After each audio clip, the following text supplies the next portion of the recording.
sakop sa ginibog drug bypass operation. Triple o apat na doble ang bihikulo na gruso sa siyudad kang Naga. Mas complain ng police station kang Naga City Police Office. Newsway. Sa headlines kan mga barata, magkakasuway na insidente ng pagkalamos ka mga nagkarigo sa dagat kang Semana Santa na rehistro. Araw ng kagitingan, pinagirumdum kan lokal na gobyerno kang Naga.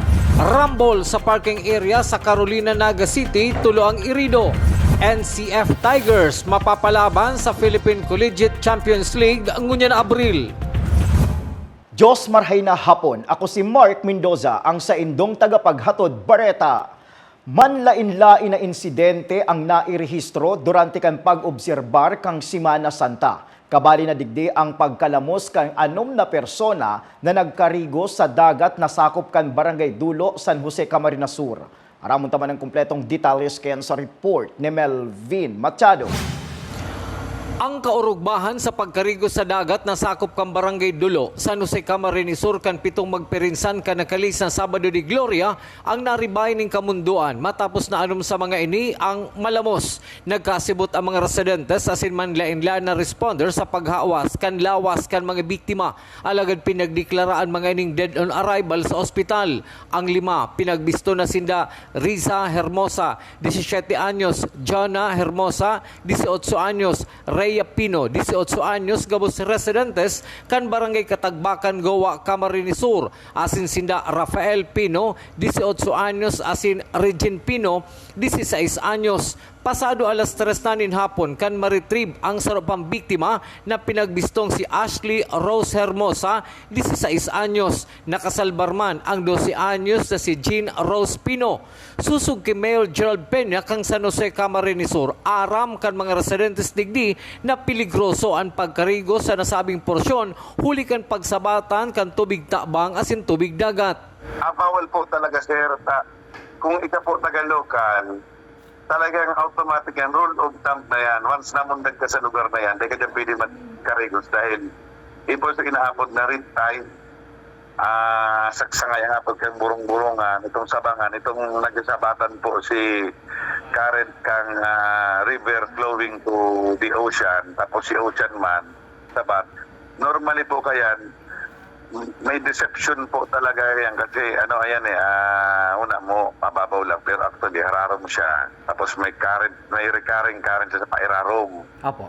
So pag hinigop ka kayong pairarom, dahil ka kung lalo na dawat na tao ka maglangoy, kung dahil mo harap i-handle ka, pwede kang makainom ng tubig or ma-unconscious ka dahil sa lula.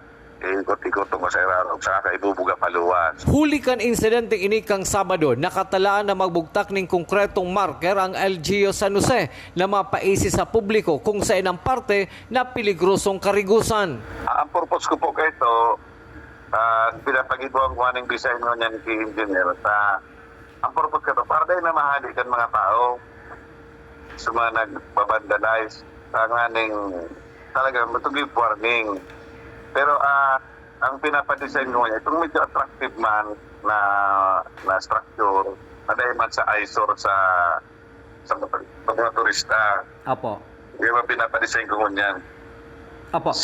Semi-concrete, tapos magayon man bilingon, idalang dapat naman sa may parte. Nagkakapiraman lang po yan ang seksyon na pwedeng laganan. Sa Panggawayan section, telegrafo, pagkod, dahog kalalahan sa kunduman sa may po duman sa sabangan kang kasunain tagas. Sa presente, pinagbibilaran na sa Banuanin, Gowa, Camarines Sur ang 6 na biktima nin pagkalamos. Para sa GNN TV 48 Naga, Melvin Machado, Newsway. Mientras tanto, sa Banuaan man in Pasakaw, Camarines Sur, dead on arrival man sa Bicol Medical Center ang 8 anyos na si Romel Bagadyong, residente kang Zone 5, Barangay San Cirillo, Pasakaw, Camarines Sur, matapos malamos sa kadagatan kang Sitio Pinagpala, Barangay Balugo, Pasakaw, Camarines Sur, pasado alauna nin hapon kan suudma. Nagsayo man ang pamilya kan biktima na ipa-autopsiya pa ang bangkay kan aki nangunyang pinagbibilaran na kan sa iyang pamilya. Padagos pa sa mga bareta, Yaon na sa salbadong kamugtakan sa Sangay Infirmary ang 6 anyos na aking lalaki nagkarigo sa Atulayan, Sangay Camarines Sur, kan Suudma. Matapos na pagtarabangan ining maisalbar kan grupo hali sa Sangay MGRRMO. LGU Sangay, Bantay Dagat asin Coast Guard Auxiliary 907th Flotilla Squadron. Ipinagpasalamat man ni Congressman Arnie Fuentebella ang milagrong pagkakasalbar kan nasabing aki. Kasabay ang pagpagirumdom sa publiko na maging maingat asin tawan prioridad ang kaligtasan kan lambang saro. Padagos pa sa mga bareta, sa paagi ning sarong memorandum na pinagpaluwas kang lokal na gobyerno kang Camarines Sur, pinagpagirumdom ang gabos na mga alkalde, MGRRMO asin mga operators nin beach resort na sunodon ang memorandum kan Philippine Coast Guard na kaipuhan pasiguraduhon ang seguridad kan mga nagkakarigos sa indang pasilidad. Kabali na digdi ang pagkakaigwanin mga lifeguard. Mientras tanto, nagpaabot man ng pakikidumamay ang Department of Tourism Bicol sa pamilya kan mga nagadanan sa banwaan in San Jose, Camarines Sur. Kasabay ang pangapudan sa mga local government units na magbugtak nin mga lifeguard. Magbugtak nin warning sign asin magsulot ning life jacket ang mga makarigos para makalikay sa aksidente nin pagkalamus. Sa iba pang bareta, mayong dakulang insidente na may koneksyon sa pag-obserbar kang Semana Santa ang nangyari sa siyudad ning Naga. Ini ang naging report kang Naga City Police Office kay Naga City Mayor Nelson Ligacion matapos ang harahalawig na pagbabakasyon. Sigon sa Naga City PNP, generally peaceful subuot si nakalis na Semana Santa sa siyudad. Si report po ninda generally peaceful and therefore matrayon po si nangyaring Semana Santa. Sa banwaan man kan Pili Camarines Sur, dakulang tabang si deployment kan mga pulis barangay tanod asin mga radio volunteers sa mga barangay durante kan prosesyon sa pag-obserbar kang Semana Santa. Huli kay ini pinaabutan man nin pasasalamat ni Acting Mayor Francis Belen ang gabos na organisasyon na katuwang kan lokal na gobyerno kan Pili para mamantinir ang marhay na pasiorden kan sa indang banwaan. Peaceful saka trangkilo man si celebration kang Holy Week digdi sa kabilugan kang banwaan ta. So ang rason man kayan kasi well deployed si mga officers tinda sa gabos na parokya digdi sa banwaan. So may anong kitang parokya, ang major na parokya ta itong San Rafael, gabos po yan may deployment ng mga pulis. Pero kayan, naka-reinforce pa si persaman ka mga katanudan sa kada barangay.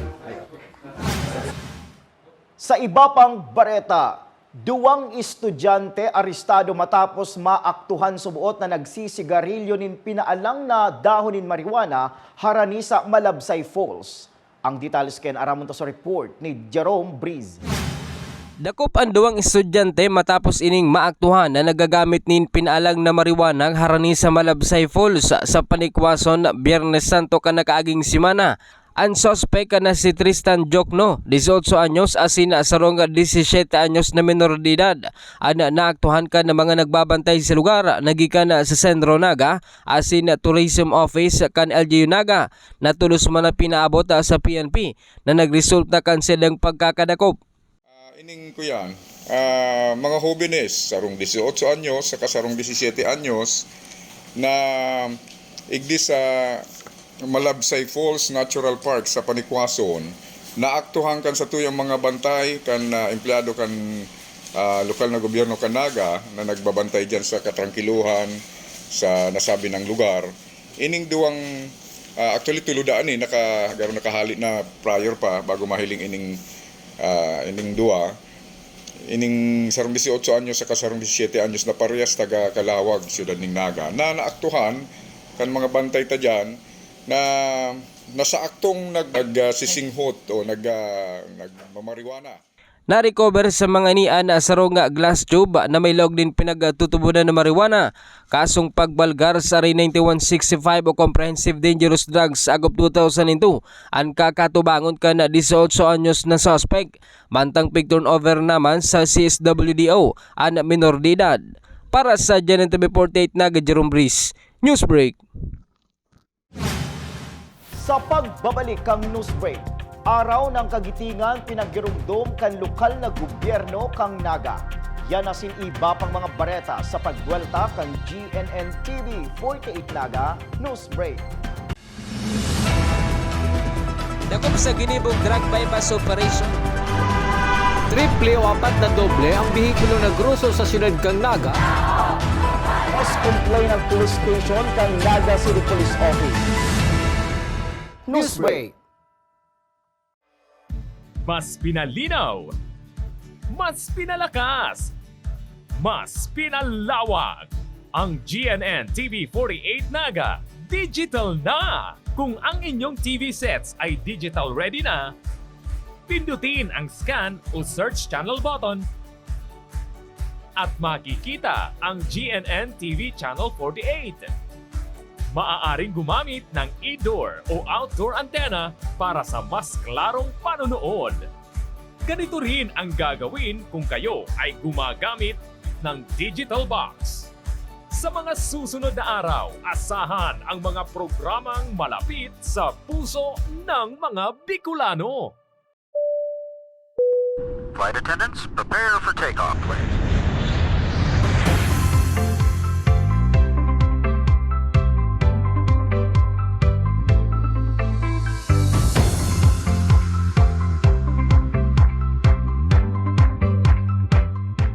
Slip flight vest over your head.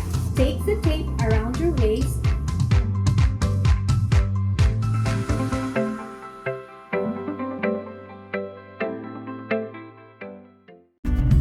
Sa oras ng sakuna, isa sa mga kailangan natin sa ating tahanan ay isang gubag. Ang isang gubag ay naglalaman ng tubig, mga dilata at biscuits upang hindi tayo magutom, energy bars or energy drink, first aid kit, communication devices tulad ng flashlights at batteries, whistles o pito, portable radio, at extra cellphone. Mas mabuti kung meron tayong prepaid load guard. Tools tulad ng Swiss knife at gunting. Maaari din tayo magdagdag ng lubid. At huwag natin kakalimutan ang hygiene kit. Naglalaman ng sabon, tissue, toothpaste, toothbrush, at face mask. Sa lahat ng oras, laging bukas, nakahanda ang aming tanggapan. Tandaan, ang Bicolanong alerto, pirming protektado. Work with Business Executive or turn yourself to become one. Explore the career in the world of business with NCF's Bachelor of Science in Business Administration, major in Financial Management. This degree prepares you to excel in the financial service sector. Start it right with NCF's College of Accountancy and Finance. Dakop sa ginibong drug bypass operation. Triple o apat na doble ang bihikulo na gruso sa siyudad kang Naga. Mas complain ng police station kang Naga City Police Office. News Break. Padagos pa sa mga bareta, ika-81 anibersaryo kan araw ng kagitingan pinagirumdom kan lokal na gobyerno kang Naga, kaibahan an manlain-lain na organisasyon sa syudad asin mga ahensya kan gobyerno. Detalles kay aramon taman sa report ni Melvin Machado. Presente ang mga membros ng Philippine Army, Philippine National Police, Bureau of Fire Protection, DepEd asin manlain-lain na organisasyon sa Naga na nakisumaro sa pagirumdom kang lokal na gobyerno kang Naga sa araw ng kagitingan ngunya na Abril 10. Matapos ang wreath-laying ceremony na pinanginota ni Vice Mayor Nene D. Asis, kaiban si Colonel Gilbert Roy Ruiz, Deputy Brigade Commander kang 902nd Brigade Philippine Army. Isinunod ang tolling o bell bilang pagirumdom sa mga nagbuhisin buhay huli sa mga giyera sa nasyon ka nakalihis na mga panahon. This bell of remembrance tolls for everyone who have all that was humanly possible and beyond for the defense of this nation and the sanctity of freedom. For the Filipinos who rallied without hesitation for life and liberty, and for those who persevered throughout the enemy occupation. for the Filipino and American prisoners of war who injured and died in the horrible death march in April 1942. For the civilians who, despite the danger of enemy retaliation, assisted and collaborated with the soldiers and guerrillas. Sa mensahe ni City Councilor Melvin Omar Buenafe, bakunang pakikipaglaban sa ibang lahi ang kinakahampangunyan ka mga Pilipino, kundi ang ugaling mayong pakiaram laban sa illegal na droga asin iba pa.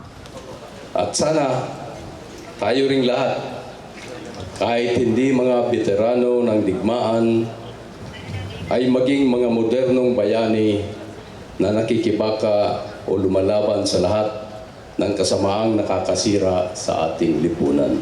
Bilang soldados, ugma si Colonel Gilbert Ruiz, Deputy Brigade Commander kang 902nd Brigade Philippine Army, sa aktibidad na ini kang lokal na gobyerno kang Naga. Ito po ay pag-acknowledge ng mga sacrifices, especially po ng ating mga veterano. Maganda po ito na naalala natin every year para ma-appreciate naman po natin ang ating kalayaan ay binayaran po natin ng dugo. In fact, thousands po ang namatay doon after the surrender. At sana po, lalo na po sa mga kabataan na hindi na po sila familiar, wala na po silang kamag-anak na naka-experience ng Death March, ito po ay isang magandang pagkakataon para ma-recall natin ang sakripisyo ng mga nauna po sa atin. So bilang sundalo, dahil hindi na po namin inabot, pero ganun din po ang aming ginagawa ngayon. So malaking bagay po sa amin bilang member ng Armed Forces ang activity na ginawa po ngayon ng Naga City. Inina ang ika-81 pagkumemorar kang Araw ng Kagitingan na may temang Kagitingan ng mga Veterano, Pundasyon ng Nagkakaisang Pilipino. Para sa GNN TV 48 Naga, Melvin Machado, Newsbreak. Mientras tanto, 10,000 pesos ang pinagtaukan lokal na gobyerno kang syudad ng Naga sa apat na nabubuhay na war veterans digdi sa Naga. Susog kay Alcalde Nelson Ligasyon, dati 5,000 pesos na naini alagad sa indang pinagdagdagan ang nasabing kantidad ang kadikit alagad sa subot ining paagi para maipahiling sa mga war veterans na sinda dae nalilingawan. Kada saro po sa inda, tinaawan ng tantig 10,000. Previously, nasa 5,000 lang po siya. Even itong 10,000 na amount, kung tutuuson, sa dit pa po ito. Alagad, ini po kaya manifestasyon kan sa tuyang pag-girumdum, pagpapahalaga, kan sa indang naging papel, kan panahon na kaipuhan sinda kan sa tuyang nasyon para sa pangaturugan na maging matalingkas, lalong-lalo na laban sa mga inaapod ng colonizers. Sa satuyang police report, barbero na diskubring nakabitay sa mga kable nin kuryente asin mayo na nin buhay sa sentro kang Naga kang nakalis na Semana Santa. Detalles aramon to sa report ni Jerome Breeze. Nakasabit pa sa kable kan kuryente asin na telco asin may naninbuhay kan madukayan ang sarong 47 anyos na barbero. Alas 7 nin aga kan nakaaging petsa 7 kan Abril. Biyernes Santo sa Panganiban Extension na Zona 1 kan dinagadigdi sa syudad di Naga. Sigun ki Police Senior Master Sergeant Tubi Bunggon, ang tagapagtaram kan Naga City Police Office. Ang biktima nga si Jose Pagal ang posibleng suminakata sa lugar tangaling kuanon an kable alagad aksidente ning nakaduta sa high tension wire kan kasurekudos na nagresulta kan sa iyang pagkakakuryente. Sarong insidente nin pagkagadaan ang pagkaaram na kuryente ini sa feeder lines kan Kasureko 2. Ayan, napigdaraman tulos ini sa hospital para matananing ko yan ng medical assistance para maisalbar pa, pero pinagdeklara ini kan doktor ni Dr. Mark Jason Barcelona around 7:10 AM kan petsa 7 mismo na ini dead on arrival. Tulos man na pigdalagan sa ospital ang biktima, alagad pigdeklara ining dead on arrival. Dati naman na nadakop subot ang biktima na nagabon kan kable ni Telcos na sakop kan Police Station 5 kan Naga City Police Office kan Abril 5. Para sa GNN TV48 Naga Jerome Brice, Newsbreak. Sa iba pang police report, rambol sa parking area kang Inarihan River, Tulo, Irido. Detalles, aramon to sa report ni Jerome Brice. Ninhuli sa nangyaring rambol kan duwang grupo sa parking area kan Inarihan River sa Carolina Ciudad de Naga. Tulo ang winalat na nairido kasudbang alas 5 nin pagkahapon. Sa investigasyon kan pulis nagluluwas na nagkaigwanin mainitan na diskusyon ang grupo ni Miguel Rivera kaibahan ang duwang iba pa ay sina grupo ni John Paul Porto, 29 anyos sa asina John Michael Porto na nagresulta kan nangyaring rambol sa lugar.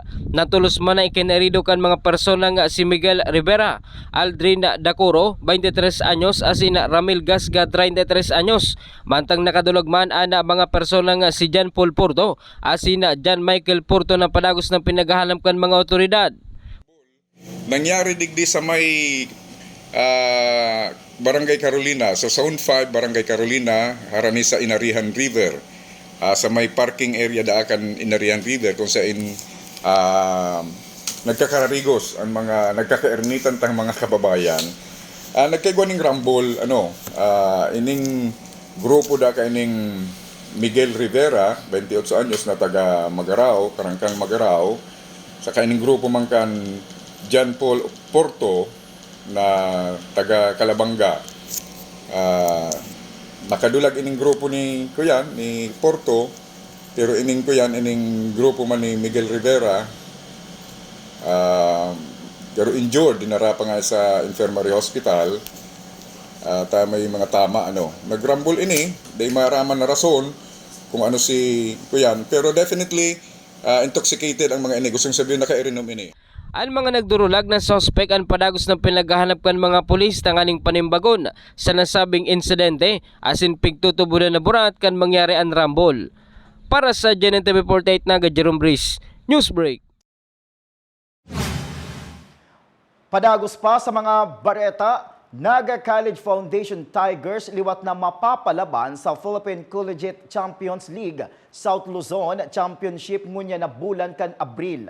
Detalles aramon to sa report ni junior correspondent Christine Reyes. Kan nakaaging Disyembre, pigibo ang bukal Season 4 Seniors Basketball Division na ginanak ang NCF Tigers ang laban kaini sa Amando Copec College. Dinhuli sa pagiging kampiyon kang NCF Tigers sa Seniors Basketball Division, saron na sinda sa malaban sa Philippine Collegiate Champions League South Luzon Championship. Makakahampang man kang NCF Tigers ang mga team na nagkampiyon hali sa Cavite, Batangas, Laguna, asin Quezon. Para sa provincial qualifying, papartisiparan ini kang Ateneo de Naga University, University of Nueva Cáceres, Mando Copec College, asin Annunciation College of Bacon, Sorsogon. Gigibuhon ang PCCL Provincial Qualifying asin South Luzon Championship sa maabot na April 18 hasta April 23. Ini gabos gigibuhon sa UNC Sports Palace asin madadalan man ini live sa bukal Facebook page asin GNN TV48 Naga Facebook page, GNN Sports TV asin Digital Channel 48.2 para sa free-to-air TV. Ini si Christine Reyes para sa GNN TV48 Naga, Newsbreak. Asin yan ang katiripunan kan mga bareta ngunya na aldaw. Day malingaw na bisitahon ang samuyang official Facebook fanpage asin ilike ang GNN TV48 Naga para pirmi kitang updated sa mga bareta asin istoryang bida ang Bicolano. Liwat ako po si Mark Mendoza. Limbisa na yan sa GNN TV48 Naga Newsbreak. Dakop sa ginibog drug bypass operation. Triple o 4 na doble ang bihikulo na gruso sa siyudad kang Naga. Mas complain ng police station kang Naga City Police Office. Newsbreak.